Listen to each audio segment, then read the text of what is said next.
Señor, gracias porque nos permites venir delante de ti, nos permites pues escuchar lo que tú tengas que decirnos. Tu palabra es verdad y queremos escucharla. Danos un oído atento y un corazón dispuesto en este tiempo, Señor, en el nombre de Jesús. Amén. Ok, Daniel, capítulo 5. Eh, Daniel llegó como un preso a Babilonia, probablemente tenía alrededor de 12, 15 años, más o menos. Ese es el periodo que se entiende entre 12 y 15 años. Y hasta este momento han pasado muchos años, ¿ok? Han pasado desde que llegó hasta este punto casi 70 años. ¿Cómo lo sabemos? Porque lo que vamos a leer acá sucedió el 12 de octubre del 539. Es decir, estamos casi en aniversario. ¿Y cómo sabemos que esto es tan exacto? 12 de octubre del 539 antes de Cristo. Bueno, lo sabemos con precisión porque yo lo escribí aquí. Y entonces así me acuerdo bien que esa es la fecha. ¿Y cómo sabemos que esa es la fecha? Bueno, eso lo veremos la próxima semana con más detalle. Hoy vamos a empezar el capítulo y mira cómo comienza el capítulo. El rey Belsasar hizo un gran banquete a 1000 de sus príncipes y en presencia de los 1000 bebía vino. Ok, para empezar, lo primero que nos llama la atención es quién es Belsasar. ¿No? No confundas Belsasar, que es el nombre del rey que estamos hablando, con Beltsasar con T, que es el nombre que le pusieron a Daniel. A Daniel le pusieron de nombre, ¿te acuerdas? Tú te vas a llamar Beltsasar, que no es lo mismo Beltsasar que Belsasar. Entonces, que no haya confusión. Este es un rey. ¿Un rey de dónde? Un rey de Babilonia. Y Nabucodonosor, te digo, ya pasaron muchos años. Nabucodonosor gobernó, eh, digamos que el imperio babilónico lo establece el papá de Nabucodonosor. Se llamaba Nabopolassar. Pero el que lleva el imperio a su cumbre es Nabucodonosor. Después de Nabucodonosor vino Evil Merodach. Después de Evil Merodach vino Neriglasar, que fueron reinados realmente mucho más breves. Después de Neriglasar viene Laborosoarcod. Sé que es un nombre difícil. Laborosoarcod, a quien le llamaban Lapsi Marduk. Laborosoarcod también lo vas a encontrar en la historia como Lapsi Marduk. Es el mismo. Y este es el último rey de esta dinastía. ¿Qué pasó después de Laborosoarcod o Lapsi Marduk, que es el mismo? Parece que este Lapsi Marduk era una persona que tenía problemas mentales, que quedó en el trono porque pues le tocó ascender al trono y aprovechando ese problema de que evidentemente no era una persona capacitada para gobernar un imperio tan grande, viene con una especie de golpe de estado, por decirlo así. Es decir, vino una nueva dinastía. Una dinastía es una familia que se va heredando el trono. Y todos eran descendientes de alguna manera, de Nabucodonosor, Vilmerodac, Neriglasar, Laborosoarcod, y de pronto entra una nueva dinastía. Esta nueva dinastía comienza con un rey que se llamaba Nabonidos o Nabonido, nada más. A veces aparece con la S, a veces sin la S. Nabonido o Nabonidos. Este rey era un rey que, entre otras cosas, digamos que pertenecía a otra religión. En general, la columna de Nabucodonosor era adoradora del dios Marduk, entre otros dioses, pero este Nabonido en realidad va a ser adorador de otro dios, de otros dioses, y eso va a provocar ciertas fricciones con la cúpula que vivía en Babilonia. Por eso Nabonido eh, digamos que marca su salida de Babilonia y se establece, algunos dicen que en Susa, otros dicen que en Taima, se establece en otro lugar. digamos que cambia la capital, por decirlo así. Voy a hacer este ejemplo, pero lo hago simplemente para ilustrar el punto. Entendemos que Ciudad de México en su gran mayoría tiene población católica. ¿M? Entonces supongamos que viene y sube un gobernador que no sea católico y entonces va a tener una relación ríspida con la gente que está ahí y por eso digamos que este gobernador se va a Monterrey, por decirlo de alguna manera, ¿no? Entonces cambió su residencia para evitar este tipo de tensiones con la cúpula religiosa de ahí de Babilonia y deja en su lugar, ¿no? Porque Nabonido se va, deja en su lugar a su hijo Belsasar, que es el que tenemos aquí, que es entonces rey de Babilonia, pero de la ciudad nada más, porque en realidad está Nabonido como gobernador del imperio babilónico, pero ya no está en la ciudad de Babilonia. Esto para nosotros es muy fácil de ver y yo recuerdo que la primera vez que lo estudié no existía Wikipedia, entonces lo estudié en la biblioteca con libros de verdad, en la enciclopedia y así. El día de hoy lo encuentras en Wikipedia de manera muy fácil todo esto, pero no siempre fue tan fácil de descubrir. Esto fue algo que a principios del siglo XX se descubrió porque antes no había registros de Nabonido. Perdón, no había registros de Belsasar.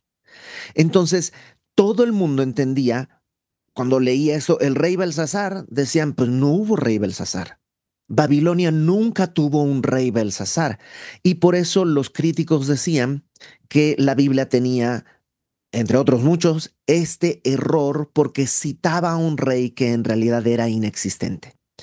Fue hasta principios de 1900 que se encuentra unos cilindros que están en el Museo Británico, por si quieres verlo, porque leerlo no se puede, porque está escrito en algún lenguaje cuneiforme y extraño, pero ahí están esos cilindros que establecen esto que veníamos diciendo, que Nabonido era el rey, pero que había abandonado Babilonia, dejando a Belsasar en su lugar, y entonces ¡prum!, cobra sentido todo lo que vamos a leer en este capítulo. Pero repito, esto no fue conocido por muchos años, hasta alrededor de 1900. Y es una de muchas cosas que la Biblia se la criticaba, se la despreciaba, se la tachaba de un libro mítico porque tenía datos falsos, hasta que de pronto la arqueología descubrió que, ah caramba, resulta que los críticos estaban equivocados y la Biblia estaba en lo correcto. Bueno, cerramos paréntesis a eso solo para entender quién era este Belsasar. Hay otro detalle que no nos lo dice el texto, que necesitamos buscarlo en fuentes externas y al final, ¿no?, es que esto está sucediendo mientras el imperio babilónico ya ha mermado en su poder y el imperio medo-persa, que es una alianza persa con los medos, por eso medo-persa, está surgiendo en la geopolítica de esta zona. El imperio medo-persa ya había conquistado muchas regiones y ahora tenía sitiada la ciudad de Babilonia. La ciudad de Babilonia era una ciudad que tenía muros enormes, la ciudad entera estaba rodeada por un muro gigante, muy grande. Dicen algunos narradores que era como una avenida de 6 carriles, era así de ancho. Imagínate, Avenida Revolución, ese era el ancho del muro. Porque cuando pensamos en un muro, a veces pensamos en un muro como el día de hoy tenemos la idea de la barda que está afuera de la casa, ¿no? Que es pues un ladrillo sobre otro y es que con un viento se puede caer. No, los muros de las ciudades eran, digamos, una construcción aquí, una construcción aquí, por dentro el relleno de piedra, de ripio, de tal manera que aun cuando lograras empujar esto, tienes un montón de cosas y eso pues permite que no se derriben los muros tan fácilmente. Arriba, además, había un espacio muy grande donde se podía poner un ejército y desde arriba te podían aventar cosas sirviendo, flechas. Acuérdate que en la defensa, en la posición desde arriba siempre es mucho más ventajosa que defenderte desde abajo, ¿no? Entonces, todo eso hacía que además las puertas de Babilonia no eran puertas de madera que podrían quemarse, eran puertas de bronce. Y eso hacía que la ciudad se sintiera muy segura en sus propias defensas.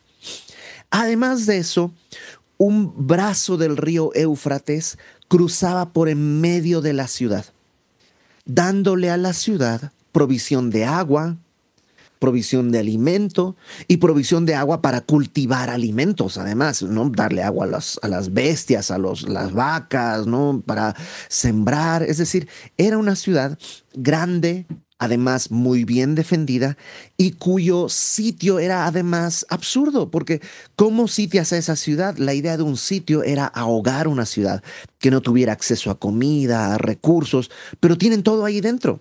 Entonces, este sitio del imperio persa a la ciudad de Babilonia, al rey Belsasar le tenía sin cuidado. Y tan sin cuidado que decide organizar un gran banquete, dice el versículo 1, con 1000 de sus príncipes y en presencia de los 1000 bebía vino. Eh, no solo es un banquete, es una fiesta en la que se van a emborrachar todos. Ahora, veamos versículo 2.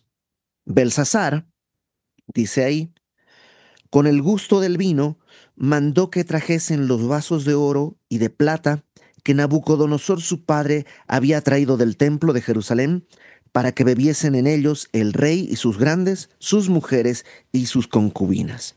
Entonces fueron traídos los vasos de oro que habían traído del templo de la casa de Dios que estaba en Jerusalén, y bebieron en ellos el rey, sus príncipes, sus mujeres y sus concubinas. Verso 4. Bebieron vino y alabaron a los dioses de oro, de plata, de bronce, de hierro, de madera y de piedra. ¿Qué es lo que hace Belsasar?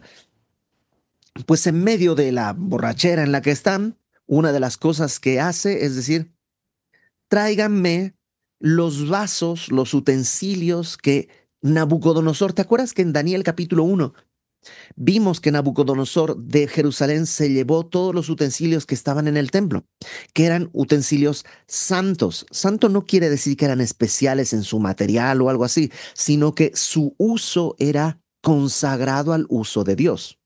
Los platos, los vasos, todo eso no es que era distinto a cualquier otro en el sentido de sus propiedades, sino en su uso. Eso quiere decir santo. Y la Biblia cuando habla de nosotros y dice que somos santos, no es que somos distintos. O sea, si tú haces un análisis bioquímico de un cristiano y de un inconverso, es exactamente igual. No tiene ninguna diferencia en su estructura física. Entonces, ¿cuál es la diferencia? Digamos, el uso que se le da a ese cuerpo. Una persona incrédula la usa su cuerpo, sus miembros, sus ojos, sus recursos para su Dios. Quién sabe cuál sea su Dios. Puede ser su propio placer, puede ser su trabajo, puede ser su carrera, puede ser cualquier cosa es su Dios. Ahí va todo. Mientras que un cristiano usa, como dice Pablo en Romanos, usa sus miembros para presentarlos como siervos de justicia. En ese sentido, alguien es santo. Entonces, no es que este vaso está hecho de tal material que solo puede usarse algo para que estén. No, no, no. El vaso podría soportar cualquier cosa, pero había sido creado para el uso de Dios. Y lo que está haciendo Belsasar es tomar esos vasos y llevarlos a una fiesta que, como tú entenderás, no era una fiesta normal, era una bacanal, era una orgía, era una cosa de en todo sentido inmoral, y están los hombres, sus mujeres, sus concubinas, y no estaban jugando Catán o algo así, estaban obviamente en una fiesta de desenfreno absoluto y están trayendo los vasos para que les sirvan en su propio desenfreno. Esa es la idea. Algo que por supuesto nos recuerda qué es lo que el mundo quiere hacer. Porque la Biblia habla de nosotros como vasos, ¿no? La Biblia de nosotros habla de nosotros como un vaso frágil que puede ser puesto al servicio de Dios, pero que el mundo quiere llevar a la fiesta. Por eso, creo que es buena la pregunta cuando alguien dice, ¿puede un cristiano participar de fiestas? La respuesta lógica sería, depende de qué fiestas. O sea, ¿qué van a hacer en esa fiesta? Hay fiestas a las que, por supuesto, no tiene sentido ir. Quiero ir para hacer luz. Todos borrachos no te van a escuchar. Tal vez no tiene sentido ir. Ahora, déjame ir un paso más allá. Nabucodonosor, yo creo que en el capítulo 4 vimos su conversión, ¿no? Que él pasó de ser un pagano a un adorador del Dios verdadero. Entonces, creo que efectivamente hay una conversión genuina de Nabucodonosor. La Biblia no lo dice con toda claridad, pero el capítulo pasado vimos que hace unas declaraciones que nos dan a pensar que sí. Pero él es el que había llevado esos vasos a Babilonia. Y si no hubieran estado esos vasos, Belsasar no hubiera cometido esta atrocidad, este sacrilegio. Si Nabucodonosor no hubiera llevado los vasos, Belsasar no tendría la oportunidad de tomar esos vasos y cometer un sacrilegio que va a terminar muy mal. ¿A qué voy? Eh, todos tenemos una historia, un pasado, y a menudo un pasado vergonzoso. Y a menudo un pasado que pues hubiéramos querido no tener. Y cuando venimos al Señor, Dios nos hace nuevas criaturas. Pablo lo dice con toda claridad, el que está en Cristo es una nueva criatura, las cosas viejas pasaron, todas son hechas nuevas, y eso es verdad y es real. Pero si dejas los vasos escondidos todavía, porque Nabucodonosor pudo haber dicho, pues ok, devolvamos esto, veamos, o sea, pero lo seguía guardando ahí. Ese pecado que no salió a la luz delante de Dios puede ser la oportunidad que Satanás toma para incitar a pecado a otros que vienen detrás de nosotros. Pienso en como padres, cosas que a lo mejor tú viviste e hiciste tiempo atrás, si no las has resuelto con el Señor. Y la semana pasada, bueno, no, hace 2 semanas que estábamos, veíamos que el tiempo no limpia el pecado. Nabucodonosor escuchó, dijo, ah, bueno, pues sí, no tengo que ser tan egocéntrico. Pasó un año y siguió en lo mismo y vino lo que iba a venir. El tiempo no resuelve las cosas. Lo que resuelve las cosas es la confesión de nuestros pecados a Dios, confiar en su gracia y en su misericordia. El que confiesa sus pecados y se aparta, dice la palabra. Entonces, creo que tenemos que tomar eso en cuenta. Yo sé que no es que estoy hablando que hay maldiciones generacionales y cosas así. No, no es eso. Simplemente que hay cosas que tenemos que tratar con el Señor. Hay áreas de nuestra vida que es bueno no dejar escondidas, sino traerlas a la luz y que Dios limpie, restaure y entonces no dejemos trampas a las personas que vienen detrás de nosotros. Bueno, están en ese momento, Belsasar, que seguramente piensa, soy absolutamente soberano en mi palacio, nadie puede hacerme nada, los muros tienen todo mi cuidado, cosa que también es peligrosa porque eh, a menudo nuestra confianza se mueve en algo que siempre va a ser frágil.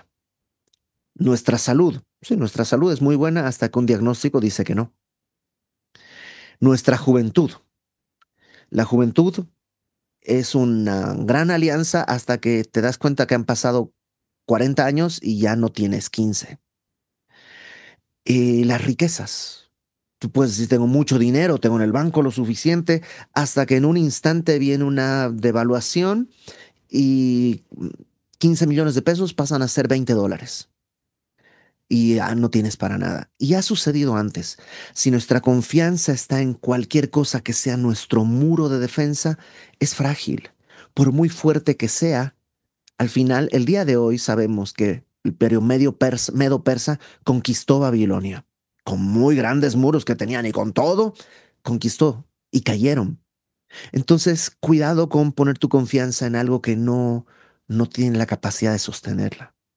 Ok, sigamos, versículo 5. Entonces están bebiendo y adorando a un detalle más, ¿no? Dice, adoraron a dioses de oro, de plata, de bronce, de hierro, de madera, de piedra.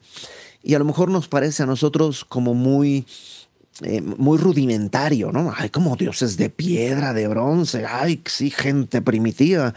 Pero el día de hoy tenemos una generación que adora la fibra de carbono, ¿no? Los celulares o los coches o los plásticos de la tarjeta o quién sabe otro tipo de cosas, pero sigue siendo igual de inútil que adorar a un ídolo de piedra.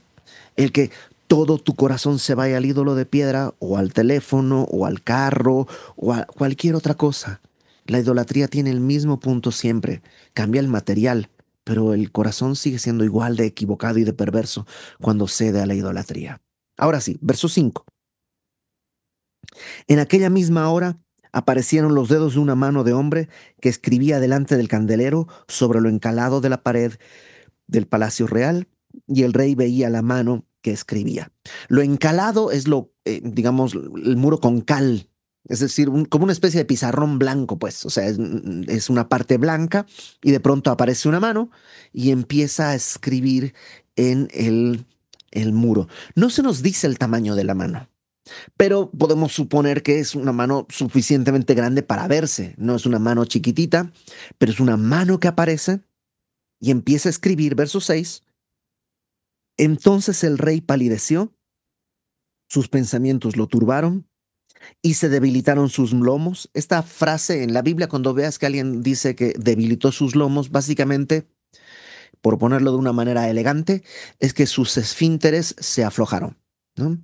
O sea que necesitaba un cambio de pañales, ¿no? Eh, dice además ahí, no solo eso, sino que sus rodillas daban la una contra la otra. Está temblando. Eh, y digo, es lógico, si aparece una mano así de la nada, no sé cuántos de nosotros diríamos, ah, es una mano. O sea, es una mano que aparece de la nada y empieza a escribir, cualquiera de nosotros hubiera probablemente tenido una reacción semejante. ¿Qué sucede? Verso 6. Entonces el rey palideció, sus pensamientos lo turbaron, se debilitaron sus lomos, sus rodillas daban la una contra la otra. El rey gritó en alta voz, que hiciesen venir magos, caldeos y adivinos. Y dijo el rey a los sabios de Babilonia, cualquiera que lea esta escritura y me muestre su interpretación, será vestido de púrpura y un collar de oro llevará en su cuello y será el tercer señor del reino. Número uno, ¿por qué el tercer señor? Porque sería una cosa rara, pero es que ahora ya sabemos que Nabonido es el primero, Belsasar es el segundo, y el que lea esto será el tercer señor del reino. En segundo lugar, vemos que reacciona como reaccionaban todos en aquella época. Mandaban a llamar astrólogos, caldeos y todo, porque creían que ahí estaba su respuesta. Daniel, probablemente en este tiempo, pues ya tiene alrededor de 80 años.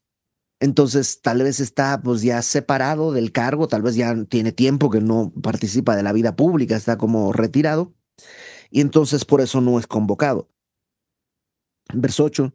Entonces fueron introducidos todos los sabios del rey, pero no pudieron leer la escritura ni mostrar al rey su interpretación.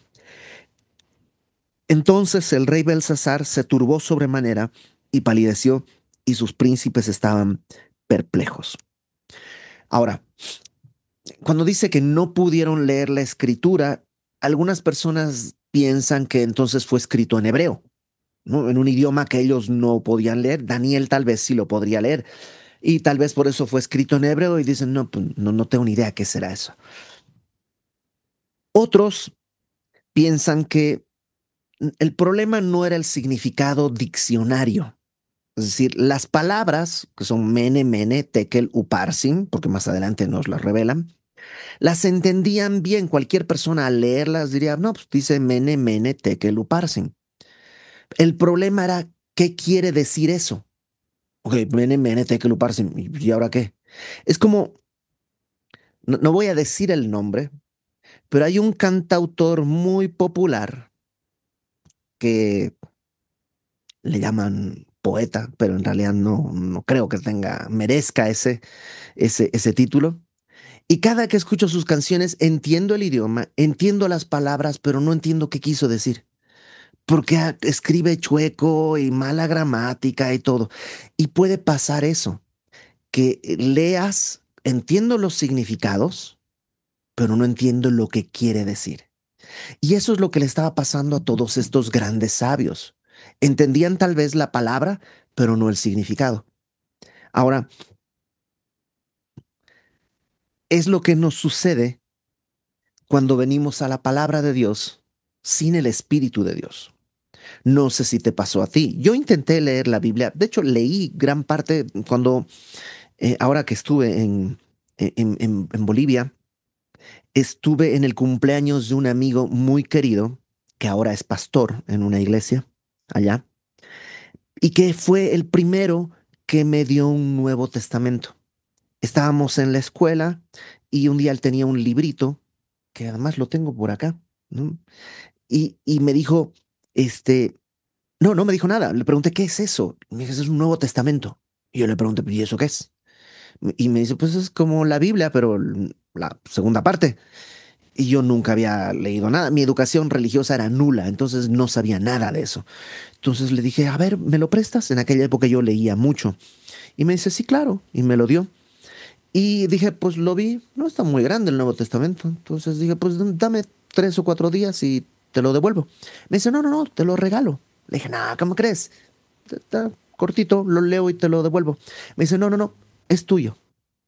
Y recuerdo llegar a mi casa y empezar a leer, pero entendía todo, me maravillé de muchas cosas, ¿no? Me sorprendieron algunas, por ejemplo, terminé de leer el Evangelio de Mateo y me acuerdo que le decía a mi mamá, oye, encontré este libro y todo lo de Jesús, lo de las películas, está aquí, o sea, como que yo creo que lo sacaron de acá. Y mi mamá me dice, pues sí, son los Evangelios. Ah, no sabía, ¿no? Entonces dije, pues sigamos leyendo. Terminó Mateo, empecé Evangelio de Marcos y vuelve a contar la misma historia. Yo le decía, mami, se repite, ¿así es todo? Me decía, no, son solo los 4 evangelios. Yo, pero ¿y qué son los evangelios? No sabía nada. Aún así, después de leerlo, todo el Nuevo Testamento, llegué a la conclusión que no entiendo nada. O sea, sí lo leí, pero no, ni siquiera podría decirte de qué hablaba, porque el Espíritu Santo todavía no estaba en mí. Y así nos pasa a todos. La Biblia es un mensaje divino, sí, pero sin el Espíritu Santo son solo letras. O sea, no es sagrado el texto como el libro sagrado. No, el libro es papel y las palabras son palabras. Pero cuando el Espíritu Santo toma estas palabras se convierten en aquello que nos da vida. Entonces, ¿qué hacemos cuando no puedo entender un texto de la Biblia? Pedirle ayuda al Espíritu Santo.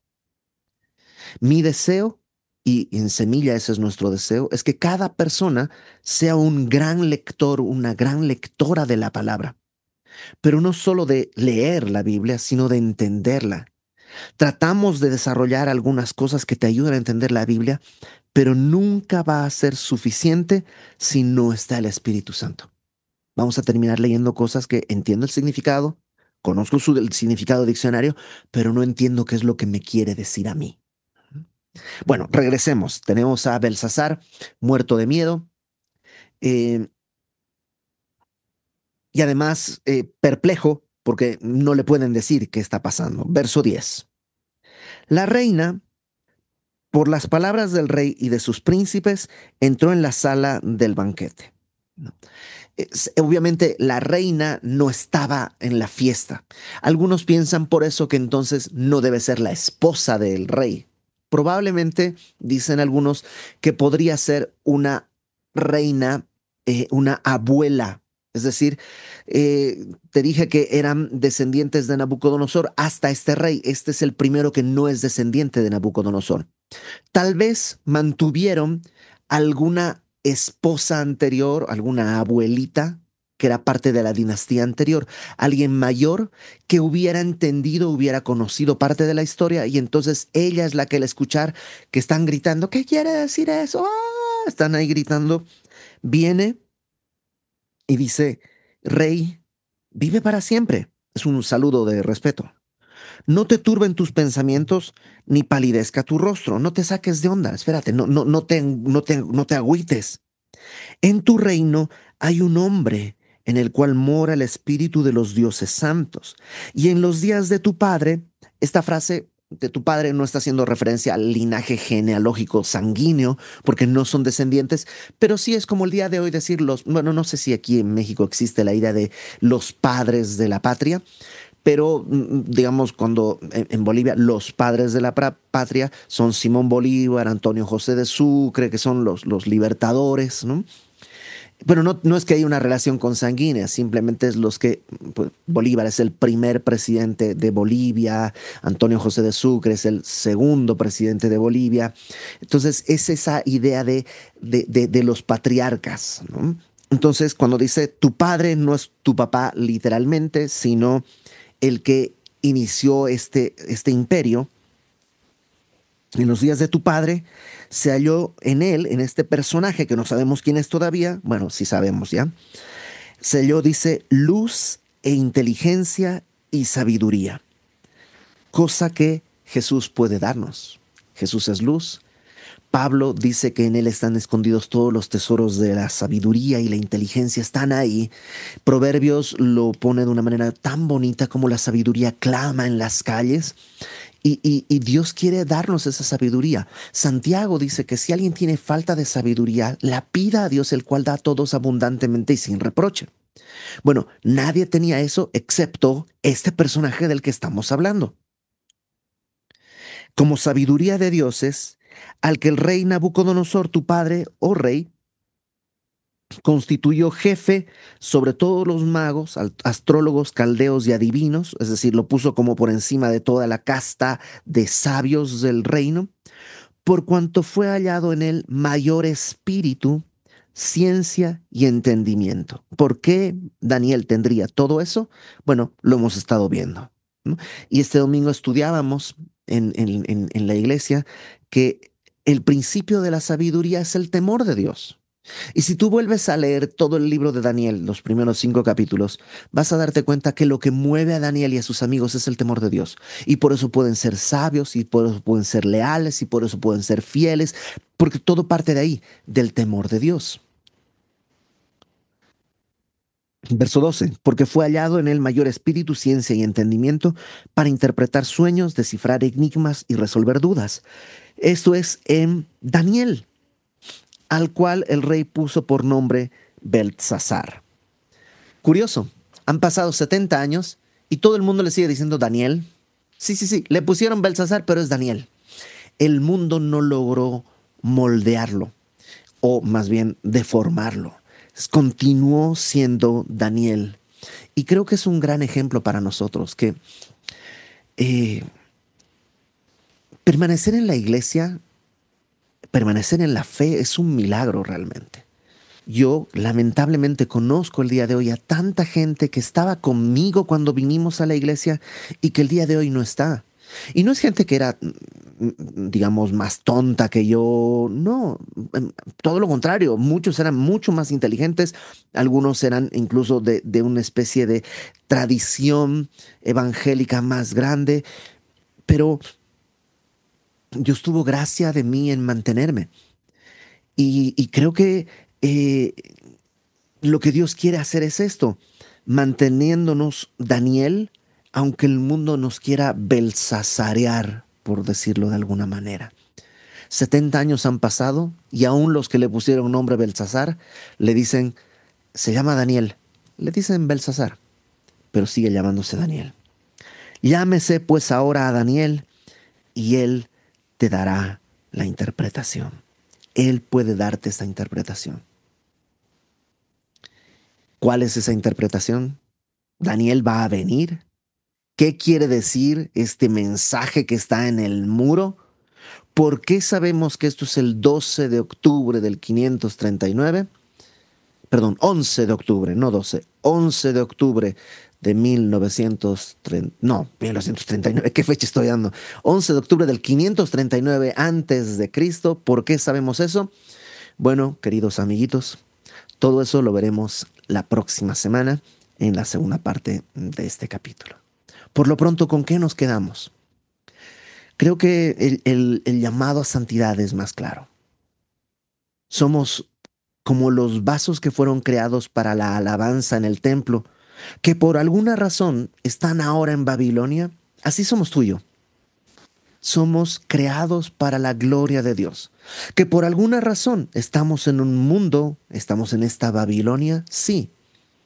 Que el mundo quiere usarnos para entretenerse, para entretener a otros y para destruir la vida de otros, seguro también. Pero que ese es nuestro llamado, no.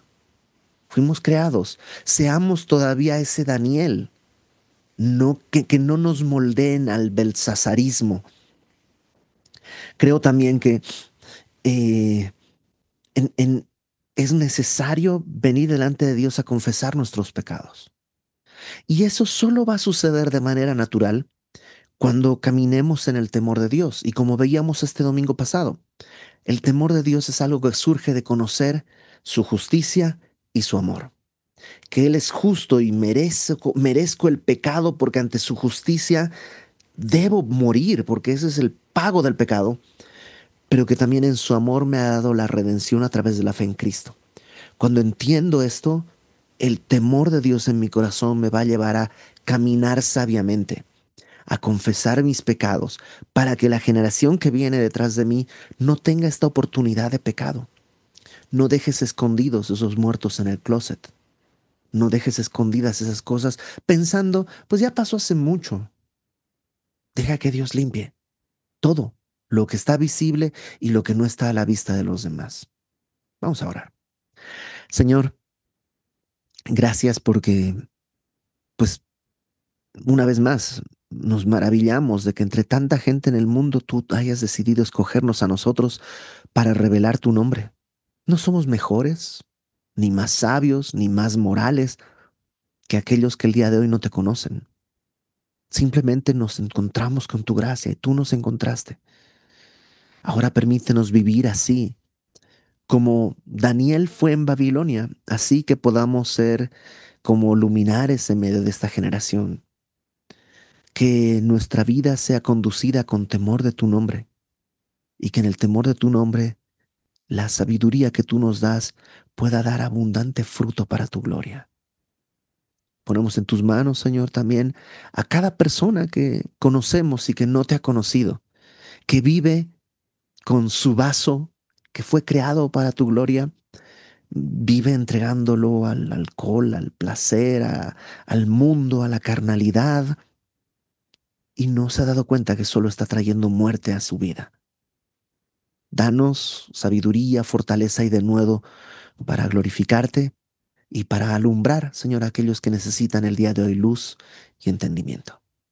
En el nombre de Jesús te pedimos todo esto, Señor. Amén.